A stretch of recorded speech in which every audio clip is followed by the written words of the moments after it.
Hello, everyone. Welcome to another episode of the BG Show. I'm here to do a spoiler review for the Iron Claw, the new wrestling movie that just came out with Zac Efron. If you've not seen the movie yet, this is your official spoiler warning. Okay, so let me start structuring my reviews a little bit. So first I'm going to get into kind of my background into wrestling, then the plot of the movie, then I'm going to go into, I guess, the best performances of the movie individually, and then I'll finish with a grade. So starting with my kind of background in wrestling, I grew up a huge wrestling fan. WWE, WWF, growing up into the late 90s. I mean, The Rock, Stone Cold, Attitude Era, Undertaker, Kane, you name it. And then that obviously led into the ruthless aggression era. We got more, Cena, Edge, Kurt Angle. Well, Angle was in the Attitude Era too, but he kind of started, carrying it more.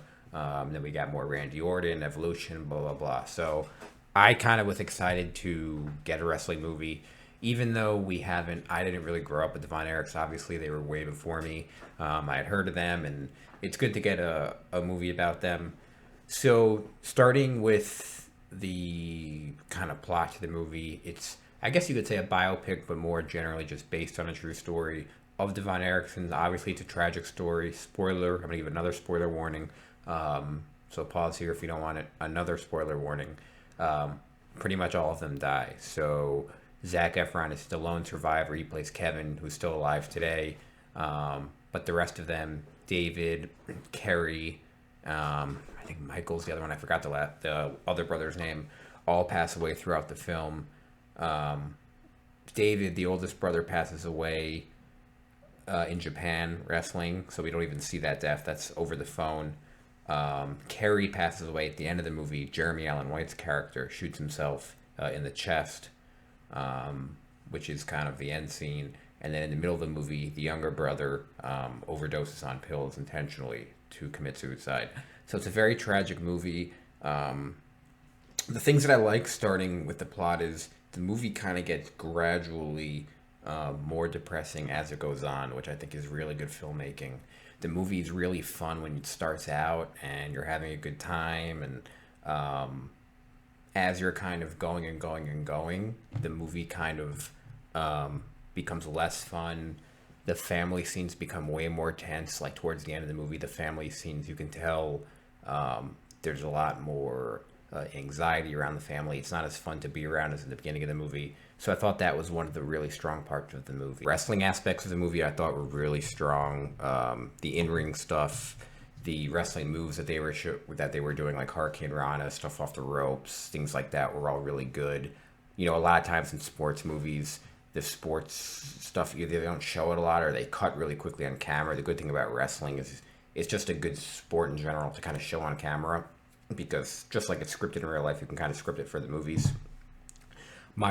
Before I get into the performances of the main actors, I want to say my biggest gripe with the movie is the performance of the actor who played Ric Flair, he was in at the end, but I don't know why they couldn't find a better guy for this role.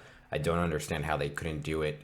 He just wasn't good. There's so many Ric Flair impersonators. I'm sure you can go online and find a bunch of them. You can even get you could have got Jay, for people who understand this reference, you could have got Jay Lethal and just race swapped him. He's probably the best Ric Flair impersonator there is. So I thought that was really weak. But now let me pivot into the main performances. Zac Efron was amazing in this movie. This is his best performance pretty much ever. I mean, yeah, I think pretty much. I mean, I haven't seen all of his movies, but he hasn't really been in a movie that's serious like this. I don't think he. Yeah, I think his career. Will be really good for his career. I think he'll. This will hopefully catapult him into being much more serious movies. Movies that have a lot more gravitas. I thought Jeremy Allen White in the supporting role was really good. My one critique though was he did take me out of some scenes, because he's so prominent as an actor now, coming off The Bear, and he was in Shameless, that he's kind of known, and the other two brothers I don't know as well. So I think you could make an argument that they maybe should have focused on Efron as the main character and not had Jeremy Allen White, who kind of competes with him. And if you've ever seen Entourage, I can almost think when I was watching the movie, like, oh, Jeremy Allen White got this script and he was told, I'm going to be the second lead. You can kind of see like the pieces of the script coming together, which I don't love. I don't know if that makes sense. You can kind of see Efron as the main lead and him as the number two kind of playing off each other. And I think it sometimes took you out. It sometimes took you out of the suspension of disbelief, which isn't a good thing. But that's a minor nitpick. Another strong performance I thought was the father who played Fritz von Erich, especially his voice. He had a very deep voice.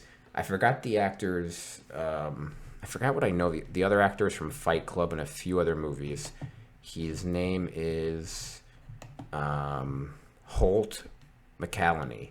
I think that's Holt McCallany. I think that's how you pronounce it. But he did an awesome job. He was really intense throughout the movie. You can tell, and I'm assuming I think it's based on real life, how committed he was, almost to a fault sometimes, just obsessing about the business. It's pretty much all they spoke about at every family event was just wrestling, wrestling, wrestling. So I thought those three performances were really the core of the movie and were really good. Other things I liked about the movie, I thought the music was really good. It was, to the time, the 70s, the 80s. The pacing of the movie was good. I never felt bored. There weren't, even though it's a tragedy, it wasn't slow. It wasn't drawn out. They just kind of kept moving. The costumes, I thought, another nitpick I thought the costumes were a little bit weak at times.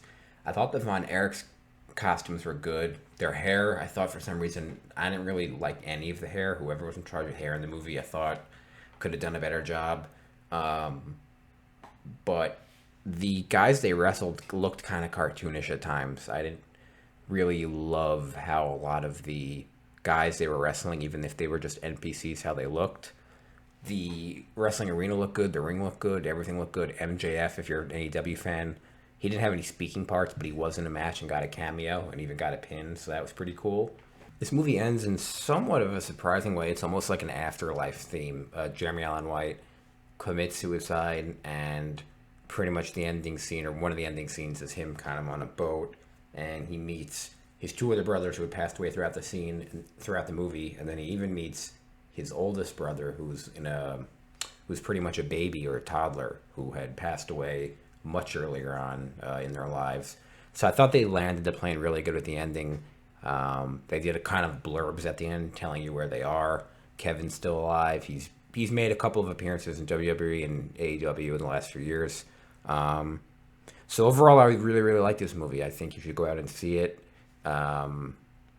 It's a quality wrestling movie. It's a quality movie in general. It's rare you get a movie that's not big budget, not superhero, not a sequel, not a prequel, not based on IP. I guess it falls under biopic. I mean, not yet, it does, but it's not like up to a T. They pretty much just took the general story and molded it into a movie. I think it's also a good timepiece movie. It's a good movie for the 70s and 80s if you just want like a time capsule movie. So overall, a quality movie overall. I think Zac Efron is the big winner, along with the actor who played the father. Jeremy Allen White, I wouldn't say he's the winner, but it's a win for him in general for his career.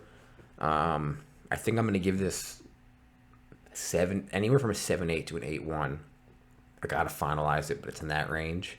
Thanks, guys, for watching. This is my spoiler review for Iron Claw. I recommend go seeing it, and I'll see you on the next one.